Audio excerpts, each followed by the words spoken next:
కాసేపట్లో ఢిల్లీలో 10వ నీతి ఆయోగ్ పాలక మండలి సమావేశం ప్రారంభం కానుంది. వికసిత్ రాజ్య వికసిత్ భారత్ 2047 థీమ్ గా నీతి ఆయోగ్ పాలక మండలి భేటీ అవుతోంది. ఆపరేషన్ సింధూర్ తర్వాత తొలిసారిగా సమావేశమవుతున్నారు. ప్రధాని మోదీ అధ్యక్షతన జరగనున్న సమావేశంలో ఏపీ సీఎం చంద్రబాబు హాజరు కానున్నారు. ఏపీ అభివృద్ధి ప్రణాళికను వివరించనున్నారు. పోలవరంపై వివాదాలను ప్రస్తావన చేయనున్నారు సీఎం చంద్రబాబు.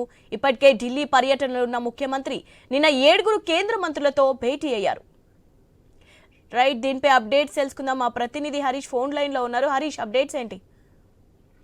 వరుసగా ఢిల్లీ టూర్ లో ఉన్నటువంటి ముఖ్యమంత్రి నారా చంద్రబాబు నాయుడు కేంద్ర మంత్రులతో వరుసగా భేటీలు నిర్వహించారు. ఈ రోజు మరి కాసేపట్లో స్టార్ట్ అయ్యేటువంటి నీతి ఆయోగ్ సంబంధించినటువంటి కీలకమైనటువంటి సమావేశానికి ప్రధాని నరేంద్ర మోడీతో సహా హాజరు కాబోతున్నారు. ఈ సమావేశానికి సంబంధించినంత వరకు కూడా కీలకమైనటువంటి అజెండాలకు సంబంధించినటువంటి వ్యవహారాలపైన కూడా చర్చ జరుగుతుంది. ఇరు రాష్ట్రాలకు తెలుగు రాష్ట్రాలకు సంబంధించినటువంటి అంశాలు, తెలుగు రాష్ట్రాల్లో ఉన్నటువంటి సిచ్యువేషన్స్, వీటన్నిటిని కూడా పూర్తిగా స్టడీ చేసేటువంటి అవకాశం కనిపిస్తుంది. దీంతో పాటుగా రాష్ట్రానికి సంబంధించినంత వరకు జరుగుతున్నటువంటి పరిణామాలు, ప్రధానంగా వికసిత్ రాజ్య వికసిత్ భారత్ 2047 సంబంధించి ఒక థీమ్ గా పెట్టుకుని నీతి ఆయోగ్ సంబంధించినటువంటి సమావేశం జరుగుతుంది. ఆపరేషన్ సింధూర్ తర్వాత జరుగుతున్నటువంటి ఈ సమావేశానికి సంబంధించినంత వరకు కూడా కీలకమైనటువంటి అంశాలు చర్చించే అవకాశం కనిపిస్తుంది. ప్రధానంగా పోలవరంకు సంబంధించినటువంటి అంశాలు, విభజన, రాష్ట్రానికి సంబంధించినటువంటి సమస్యలకు తెలుగు రాష్ట్రాలకు సంబంధించినటువంటి ఇరువురు ముఖ్యమంత్రులు హాజరు కాబోతున్నటువంటి నేపథ్యంలో ఈ సమావేశంలో